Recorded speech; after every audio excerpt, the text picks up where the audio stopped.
चलिए संक्षेप में समझते हैं दक्ष के यज्ञ और शिव के क्रोध की पूरी कहानी को।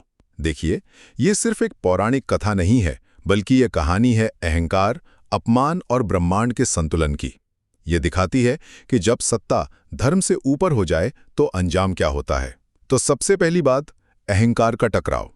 एक तरफ थे प्रजापति दक्ष, जो खुद को सृष्टि का कह लीजिए नियम निर्माता मानते थे, और दूसरी तरफ थे शिव, जो उनकी नज़र में एक ऐसे योगी थे जो किसी नियम को नहीं मानते।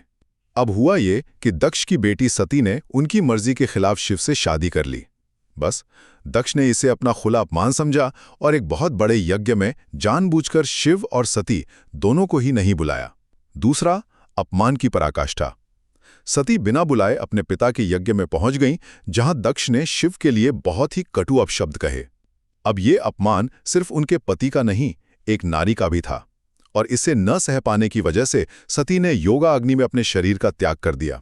जैसे ही ये खबर शिव तक पहुंची, उनका सदियों का मौन टूट गया और उन्होंने अपनी जटा से वीरभद्र को जन्म दिया, जो उनके क्रोध का ही साकार रूप था।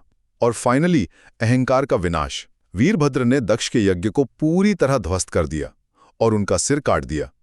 पर यह सिर्फ हिंसा नहीं थी, ये अहंकार का प्रतीकात्मक अंत था। बाद में शिव ने करुणा दिखाते हुए दक्ष को बकरे का सिर लगाकर फिर से जीवित भी कर दिया। ये दिखाता है कि शिव सिर्फ विनाशक नहीं है, बल्कि सजा देकर संतुलन भी लाते हैं। तो सीधी सी बात यह है कि जब अहंकार धर्म और मर्यादा की सीमाएं लांघता है, तो शिव तत्व उसे मिटाकर सृष्टि का संतुलन फिर से बना देता है।